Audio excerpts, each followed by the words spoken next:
Mas eu te perguntar da reforma tributária, porque essa semana, o que aconteceu? Os setores começaram a chiar. O setor de serviço falou, não dá assim, não vai dar assim. Eles querem desoneração e falaram, por nós, setor de serviço, até que se cria uma nova CPMF. Aí o agro levantou a bandeira e falou, também pra gente não dá. São Paulo é o coração do país. São Paulo é o estado responsável, acho que por 40% do PIB, 30% do PIB. Qual que é o posicionamento? Como que está a participação de São Paulo na proposta de reforma tributária que deve ser votada em outubro?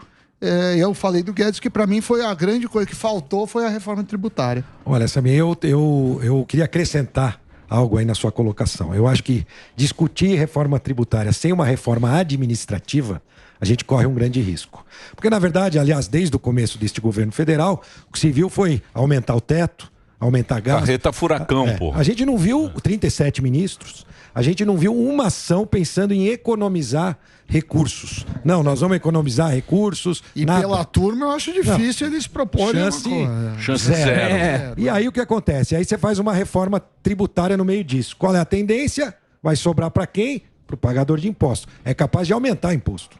Por quê? Porque, na verdade... Você tem dúvida. É claro, porque não faz a lição de casa, né? Reduzindo a estrutura, gastando menos, economizando onde deve ser economizado, para poder investir onde tem que ser investido, saúde, educação.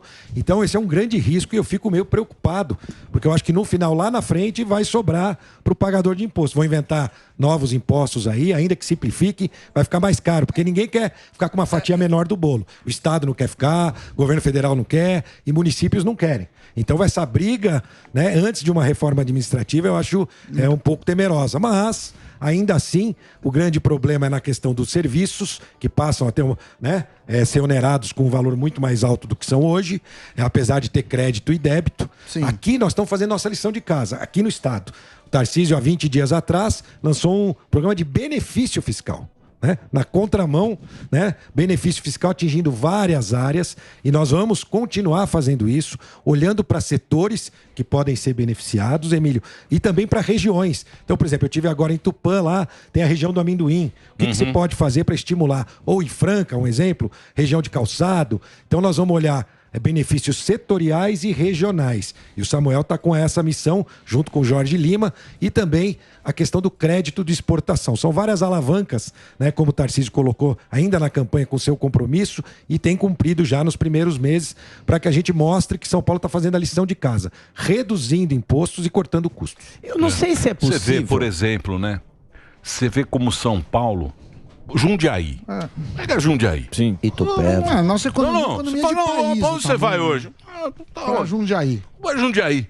Pô, é a 15ª economia do Brasil. E não é vice-governador. Bela cidade, Luiz Fernando. Sem contar Campinas, Ribeirão. Não, Jundiaí, aqui do lado. Não, Campinas também. Uvas maravilhosas.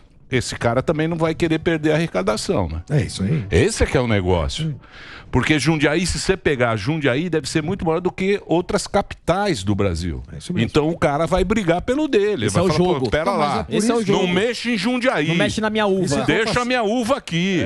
Porque Vai querer. Porque benefício fiscal. Esse é que é o negócio. Porque o benefício fiscal significa que você aumenta para os outros também. Porque assim, se eu dou benefício para vocês três e a gente tem que pagar a máquina pública, vocês pagam menos. Não, mas e é eu o que ele tenho está falando. mais. Não, a máquina. Não. A máquina pública que tem que gastar menos. Nunca. Não, senhor. Mas olha aí a não fez agora aí, ó. Mas os Bolsonaro. Mas volta. Volta que volta. E agora? Os Bolsonaro, pô. Diminuíram. Aliás, começaram a surgir os números, O menor índice de desemprego, a questão também do crescimento ao longo do ano. Começou a surgir os números justamente do ano passado, E que a gente colocava para a população justamente isso, que o trabalho estava sendo feito. Claro, tinha uma série de problemas, uma série de coisas a serem corrigidas, mas eu não tinha dúvida que se a gente continuasse nessa nesta direção, com o governo anterior, a situação para os próximos anos seria muito melhor. E nós estamos num momento muito delicado, eu vi aqui, né? Estava acompanhando até o tango aqui, a música. Sim, a música a música do futuro, do eleitor, né? Do eleitor do Lula. E, de fato, o país começou mal. Esses 3 meses começaram muito 98%. Vai terminar. Eu não sei se existe. Mas o problema do Brasil, por exemplo, o Brasil é meio que nem porque tudo é centralizado. Sim, Brasília. É tudo Brasília. Então o cara arrecada em São Paulo. O dinheiro tá aqui, né?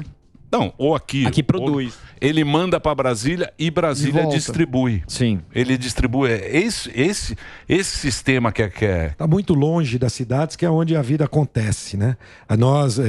São Paulo, Emília, é a 21ª economia do mundo, o estado de São Paulo. Né?